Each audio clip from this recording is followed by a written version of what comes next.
গভীর মনোযোগ দেন, আল্লাহ রাসূলের হাদিস থেকে শোনাই। একজন পুরুষ যদি জাহান্নামী হয়, শুধুমাত্র পুরুষ জাহান্নামী হয়, কিন্তু একটা মহিলা যদি জাহান্নামী হয়, 4 জন মানুষে জাহান্নামে নেয়। কয়জন?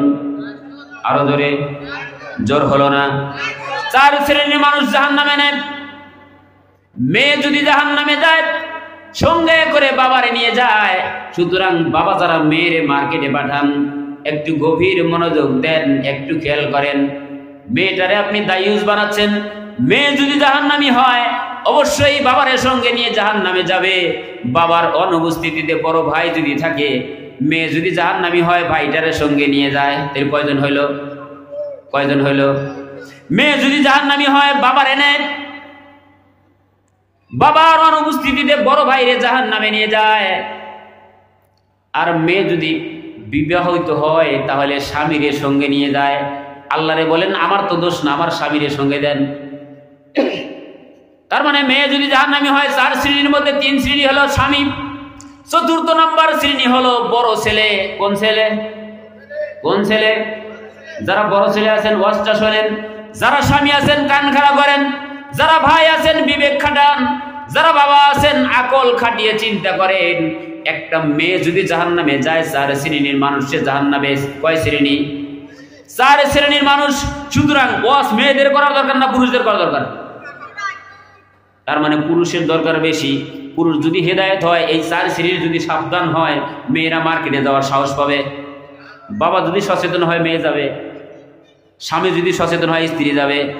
আর বড় ছেলে যদি ভাই মা আমি যা করে দেব, তাই বাবা যেহেতু নাই, সুতরাং আমি যেটা দেখি সেটা একটু বিবেচনা করো। বড় ছেলের কথা ওভারটেক করে কি মা যাওয়ার কথা? বড় ভাই যদি কঠিন শাসন করে, বোন কি দায়ুস হবে?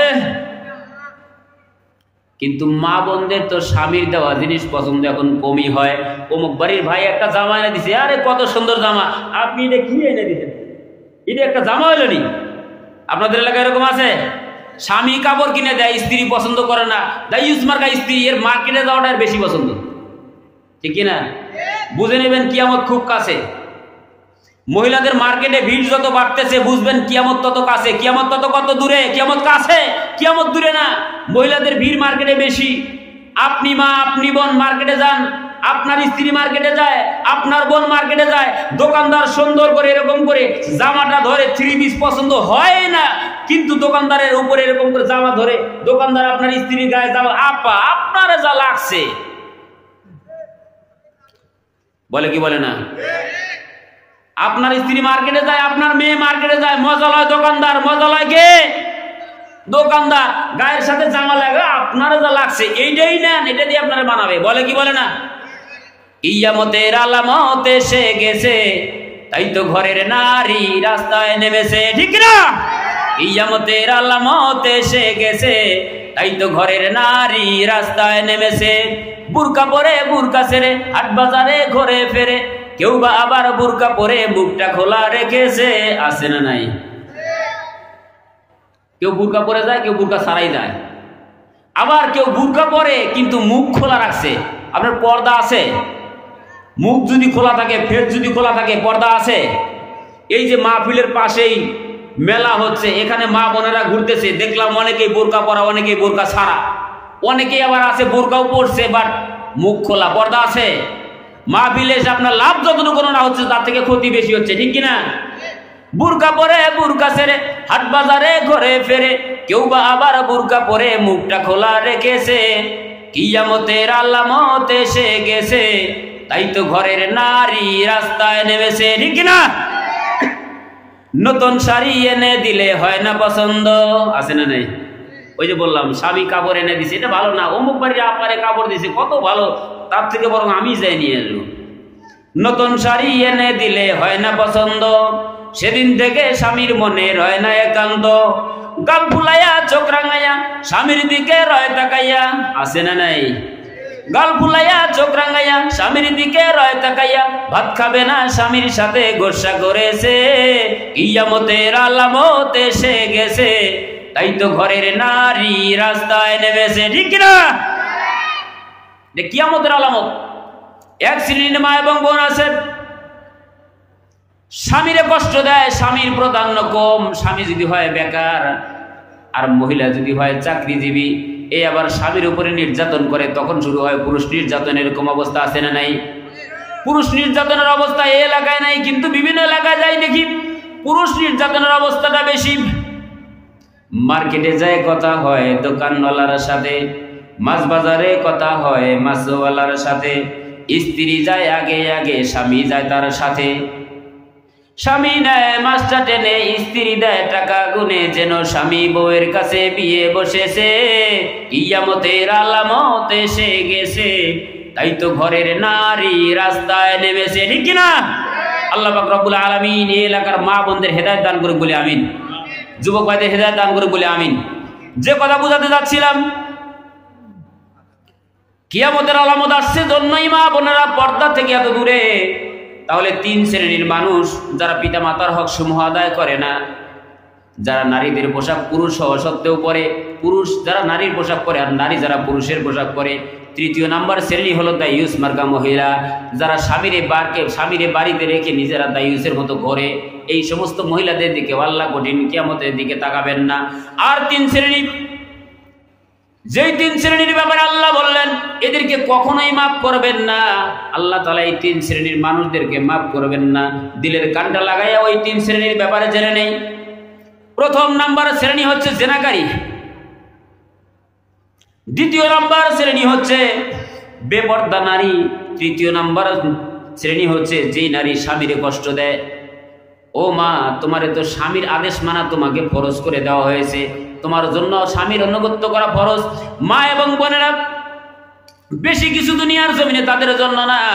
আল্লাহ রসুল সরদারে আলম বললেন, চার শ্রেণীর কাজ করলে, চারটা কাজ করলে মা বোনদেরকে জান্নাতের ফয়সালা দিয়েছেন, ঘোষণা দিয়েছেন আল্লাহ রসুল। বলে আল্লাহু আকবার। চারটা কাজ করলে মা বোনেরা জান্নাতে যাবেন। মা বোনদের উদ্দেশ্যে বলতে চাচ্ছি, মাত্র চারটা কাজ করেন, জান্নাতে যেতে পারবেন। প্রথম নাম্বার কাজ হলো 5 ওয়াক্ত নামাজ সঠিক সময়ে পড়া। দ্বিতীয় নাম্বার কাজ হচ্ছে রমজান মাসের রোজা রাখা।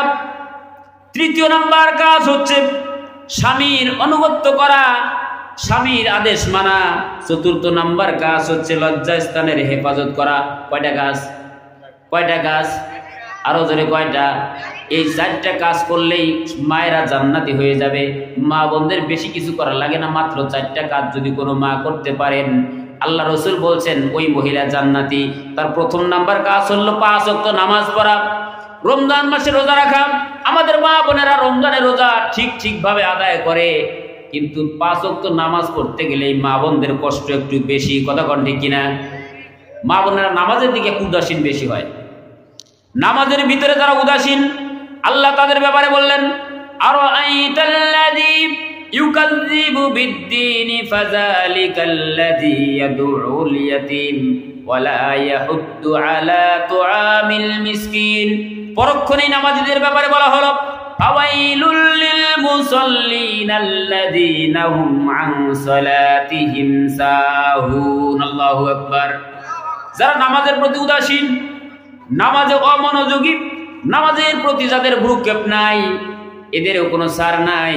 তাহলে কঠিন কিয়ামতের ময়দানে নামাজের কিন্তু, ও মা ও বোন, তোমাকে নামাজের ব্যাপারেও সার দেওয়া হবে না। সুতরাং নামাজ বেশি বেশি পড়ার দরকার আছে না নাই? তাহলে চারটা কাজ মা বোনদের উদ্দেশ্যে, চারটা কাজ যেন আমরা করতে পারি। আল্লাহ মা বোনদের হেদায়েত দান করুক বলে আমিন। তাহলে যে কথা বলতে চাচ্ছিলাম, জেনাকারী মহিলা, এদেরকে আল্লাহ কখনোই মাফ করবেন না। মনে আছে? আলোচনা মনে আছে?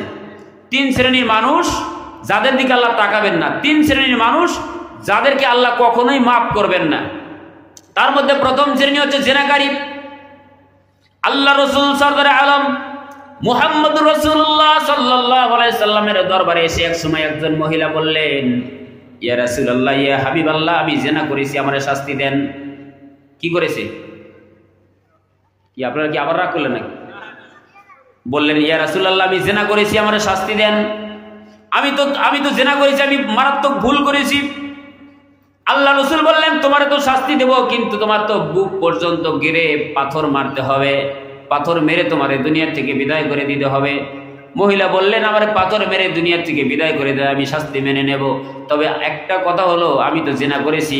দ্বিতীয় নাম্বার কথা হলো, আমার গর্ভে সেই থেকে একটা বাচ্চা হয়েছে। বলেন না নাউজুবিল্লাহ। আল্লাহ রসুল বললেন, চলে যাও, চলে যাও। তোমার শাস্তি দিতে গিয়ে তোমার গর্ভের ভিতরে একটা নিদোষী বাচ্চা আছে, এর শাস্তি দেওয়া যাবে না। তোমার হুকুম তোমার উপরে বাস্তবায়ন করতে হবে। সুতরাং চলে যাও এখান থেকে, বাচ্চা দুনিয়াতে প্রসব হওয়ার পর আসো। কিছুদিন পর বাচ্চা দুনিয়াতে ভূমিষ্ঠ হইল। ওই মহিলা আবার আসলেন, ইয়া রাসূলুল্লাহ, এই যে বাচ্চা দুনিয়াতে ভূমিষ্ঠ হয়েছে, আপনি আমারে শাস্তি দেন। আল্লাহ রসুল বললেন, এই বাচ্চা তোমার গর্ভের থেকে দুনিয়াতে ভূমিষ্ঠ হওয়ার পর 2 বছর পর্যন্ত অথবা 30 মাস পর্যন্ত দুধ পান করবে। এটা তোমার হক, এটা তোমার উপরে বাচ্চার হক। সুতরাং তুমি তারে দুধ পান করাও। বাচ্চা হাঁটা শিখবে, একা একা খাওয়া শিখবে, এরপর তোমার বিচার করা হবে। মহিলা আবার বললেন, কিছুদিন পর আবার আসলেন, বাচ্চার হাতের ভিতরে একটা রুটি ধরাইয়া দিলেন আর বললেন, ইয়া রাসূলুল্লাহ, ইয়া হাবিবাল্লাহ, আমারে শাস্তি দেন। এই যে আমার বাচ্চা রুটি খাইতে শিখেছে, আমার বাচ্চা হাঁটতে শিখেছে, দৌড়াতে শিখেছে, আপনি আমারে শাস্তি দেন। রাসূল সাল্লাল্লাহু আলাইহি ওয়াসাল্লাম বললেন, ও সাহাবারা, এই মহিলারে বুক পর্যন্ত কেড়ে পাথর মেরে দুনিয়া থেকে বিদায় করে দেওয়া হবে। এরকম হলো জিনাকারীর বিচার। জিনাকারীদের অবস্থা, জিনাকারিনী মহিলা এবং পুরুষ যদি হয়, এই যদি তাদের অবস্থা হয়, তার মানে এই জিনাকারীর শাস্তি দুনিয়াতে এবং আখিরাতে কম না বেশি? যদি তওবা করে মারা না যেতে পারেন, আল্লাহ যদি মাফ না করেন, তাহলে কঠিন কিয়ামতের ময়দানেও আপনাকে মাফ করা হবে না। তবে মাপের ব্যাপারে একটা আয়াতুল কারিমা শোনাতে চাচ্ছি। আল্লাহ পাক রব্বুল ইজ্জাত ওয়াল জালাল বুঝাচ্ছেন, তুবু ইলাল্লাহি তাওবাতান নাসুহা। আল্লাহ তাআলা বুঝাচ্ছেন, যদি কোনো ব্যক্তি তওবা নাসুহা করে, খাঁটিভাবে কেউ যদি তওবা করতে পারে, তবেই তো না রব্বে কারীম মাফ করলে করতে পারেন কি পারেন না? দুনিয়ার জমিনের সমস্ত মানুষের থেকে দয়াবান যিনি বেশি, তিনি কে? ওই আল্লাহ যদি ইচ্ছা করেন মাফ করতে পারেন কি পারেন না? আল্লাহ তাআলা আমাদের সকল গুনাহগুলো মাফ করে দেন, বলি আমিন। তাহলে জিনাকারী মহিলাদেরকে আল্লাহ মাফ করেন না। যদি তওবা না করতে পারেন, তওবা না করে যদি মারা যান, কঠিন কিয়ামতের ময়দানেও তাদেরকে মাফ করা হবে না। বুঝতে পারছি, আমি তো পরে দিক দেখাচ্ছি, সমস্যা নেই। তাহলে বুঝাতে চাচ্ছিলাম, জিনাকারী মহিলা এবং পুরুষ আমরা সচেতন হয়ে যাই। আমরা যারা জিনাকারী পুরুষ এবং মহিলা আছি, সচেতন হওয়ার দরকার আছে না নাই? যদি কারো এই খাসিয়ত থাকে আর এমত অবস্থায় যদি দুনিয়া থেকে চলে যায়, আল্লাহ মাফ করবেন না। কঠিন কিয়ামতে আপনার উপরে কি অবস্থা হবে, এই ব্যাপারে অনেক লম্বা হাদিস রয়েছে, বিস্তারিত বলতে গেলে অনেক সময়। যেহেতু মহিলাদের ব্যাপারে এই কথা, আমি পর্দার ব্যাপারে আরো কিছু কথা বোঝাতে চাচ্ছিলাম।